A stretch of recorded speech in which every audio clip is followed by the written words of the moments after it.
Opus Dei, for some people, it's a path to sainthood found right in their everyday work. But for others, it's one of the most powerful and, let's be honest, feared organizations inside the Catholic Church, totally shrouded in secrecy and controversy. So today, we're going to pull back that curtain on the work of God and really try to figure out what's going on underneath. For a lot of us, our first real encounter with Opus Dei was probably from Dan Brown's blockbuster, The Da Vinci Code. It painted this picture, right? A shadowy, ruthless sect with these self-harming assassins. It was a pretty sensational image, and boy, did it grab the world's attention. But the big question is, how much of that is just Hollywood fiction, and what's the actual truth? Is Opus Dei just a pious group for really devout Catholics, or is it something more controlling, more manipulative, operating from the shadows?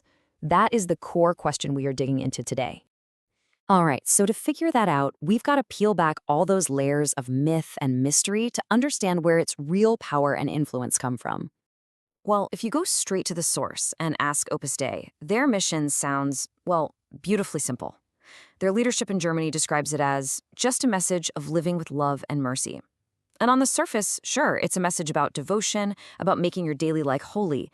But as you're about to see, there is so much more going on just beneath the surface. So let's rewind a bit. Let's go back to the very beginning and see how this all started with one man's vision, a vision that he called the work of God. And this timeline, wow, it shows an absolutely incredible rise to power. I mean, look at that jump from its founding in 1928 to aligning with Spain's fascist dictator General Franco just a decade later. That partnership gave them immense financial and political power, which just fueled their global expansion. But the real game changer? That came in 1982. Pope John Paul II gave them personal prelature status. And look, this is a huge deal. It basically meant they were their own global diocese, reporting only to the Pope himself, completely bypassing local bishops. And then, just 20 years later, that same Pope made the founder a saint. Okay, so who exactly are the people in this organization? Well, it's built on a really strict hierarchy. At the very core, you've got the numeraries. They're celibate members who live in these special Opus Dei centers and hand over their entire salaries. Supporting them are the assistant numeraries, women who handle all the domestic work. And then you have the largest group, the supernumeraries, who live more normal lives out in the world, but they still have to follow the group's values. And this really gives you a sense of their global reach. We're talking about 90,000 members worldwide. Its heart is still very much in Spain, but it has a massive presence in the Americas and operates in 90 different countries. So yeah, it's not a huge group in terms of raw numbers, but it is an incredibly influential global network. Okay, so that's the structure on paper. But what's it actually like to live inside this world? Well, this is where the official story starts to drift pretty far from what people who've left have to say. They describe a world built on one single principle: total, unquestioning obedience. And this quote from the founder, Saint Josemaria Escoval, it just says it all. Obey as an instrument obeys. Just think about that for a second. Members are not supposed to question anything. They are supposed to be molded, to be used for the work of God, just like an artist uses a paintbrush.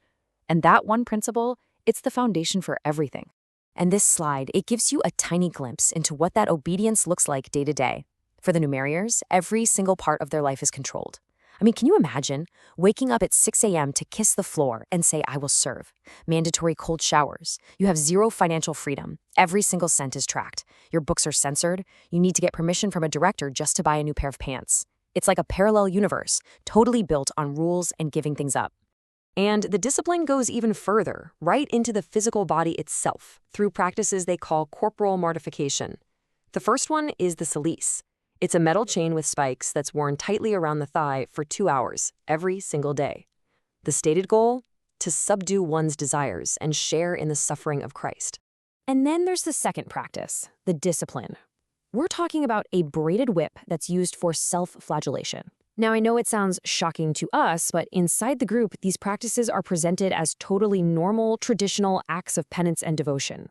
So how do they justify this? Well, the official line from their German vicar is that these painful acts are nothing more than a little reminder of Christ's suffering.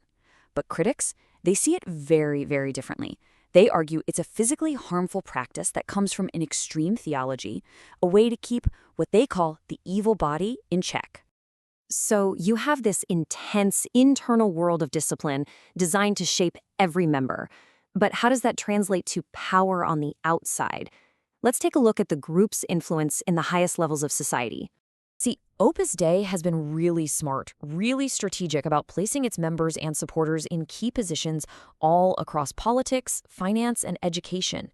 We're talking about the European Central Bank, elite universities, and even powerful roles inside the Vatican itself. They've built this tight-knit network designed to influence society from the top down. But this influence isn't just some abstract idea. Sometimes it gets deeply and, frankly, terrifyingly personal. Just listen to this. This is what Josefina Ortardo remembers her brother, who was an Opus Dei priest, telling their dying father. Now, her father did have cancer, sure, but his doctors, they said he had months left to live. And yet he died exactly 4 days later, right on schedule. During those 4 days, he was looked after by an Opus Dei doctor, he seemed sedated on the phone, and then he died under what his daughter can only describe as very strange circumstances. And then this, a document, supposedly written by the founder himself, gets leaked. It describes a priest and a doctor preparing a member who is dying, and it ends with the absolutely chilling line, "A doctor will then go and get an injection." Now, Opus Dei completely denies this document even exists, and the case was ultimately ruled inconclusive. But it raised some incredibly serious questions. And all of this, it brings us to these deep, deep contradictions that are really at the heart of Opus Dei's legacy. And maybe nothing captures that feeling better than this quote from Josefina's father, which he said near the end of his life. This profound disappointment, the promise of heaven that, for people like him, turned into an experience of control and manipulation. And this slide, it just lays it all out, doesn't it? The two totally irreconcilable realities of Opus Dei. On one side, you have the official view. It's a personal calling, it's about love and mercy, and of course, you're free to leave anytime. But on the other side, you have what former members describe as a trap, a world of psychological control, immense pressure, and a secret pursuit of elitist power. So where does that leave us? Are they saints dedicating their lives to God? Or are they masterful manipulators of faith? As the Catholic Church itself faces this crossroads between reform and tradition, one thing is crystal clear: Opus Dei isn't going anywhere. It has the money, the network, and the kind of patience that comes from believing eternity is on your side. The only real question is, what will it do with all that power?